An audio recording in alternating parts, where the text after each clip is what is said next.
Mambo ni aje mpenzi mfuatiliaji wa YouTube channel ya kwetu ya Mr. Simulizi. Karibu sana kwa siku ya leo. Moja ya habari kubwa ambayo imeweza kutokea ni kutoka kwa Malkia wa nyimbo za Injili Tanzania Rose Muhando, baada ya sitofahamu ambayo imeweza kuibuka na kuzua gunzo kwa baadhi ya watu, wakazungumza mengi na wengine pia wakaingiwa na mashaka, huenda Malkia wa nyimbo za Injili Rose Muhando akaunti yake inaweza kuwa imeingiliwa na watu, yani imehakiwa. Lakini na nikapata nafasi ya kuweza kumtafuta meneja Rose Muhando kwa ajili ya kuweza kulizungumzia hili ambalo liliweza kutokea, na haya ndio ambao alikwenda kuyazungumza meneja wa Malkia wa nyimbo za Injili Rose Muhando.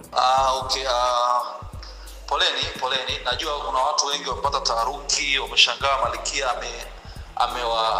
ameunfollow watu wote ambao amewahi kufollow, ikiwa na watoto wake. Hata mimi meneja aliniunfollow, akafuta posti zote. Ni kweli kuna vitu tulikuwa tunajaribu kuviset vizuri ili viendane na usasa wa sasa hivi, kwa sababu tunaanza kutoa kazi zetu mpya. Kwa hiyo kuna vitu tulikuwa tunavipangilia vizuri tu, lakini hakuna tatizo lolote limejitokeza. Ndio maana ukiangalia leo tumeanza kuweka posti mpya, na kesho tuna kazi yetu mpya tunaiachia. Kwa hiyo ilikuwa ni maandalizi tu ya kusafisha ukurasa wetu, kuweka vizuri, kuweka kimpangilio professional.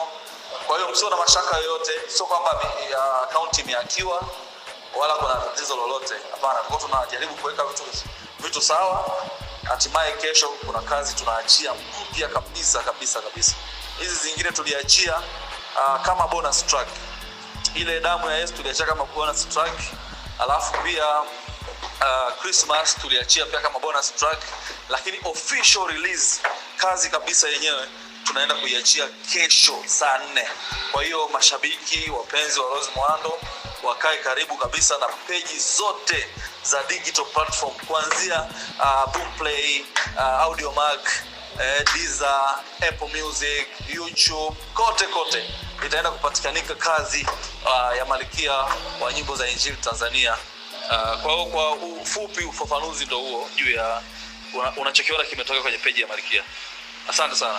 Okay, basi mimi nikushukuru sana kwa habari hizi na zingine nyingi. Mwendelezo wa habari hii, endelea kufuatilia YouTube channel ya kwetu, endelea kusubscribe YouTube ya kwetu ili uwe mwanafamilia. Mara pale tunapokuwa tunaweka habari yetu na kuwa mtu wa kwanza kabisa kuweza kuzipata. Na niwashukuru wote ambao wanakuwa wana comment, lakini pia wamekuwa wakishare video zetu, wamekuwa pia wakisambaza habari zetu. Mimi nikushukuru sana. Endelea kushare, kulike na kusubscribe YouTube ya kwetu. Mr. Simulizi hapa.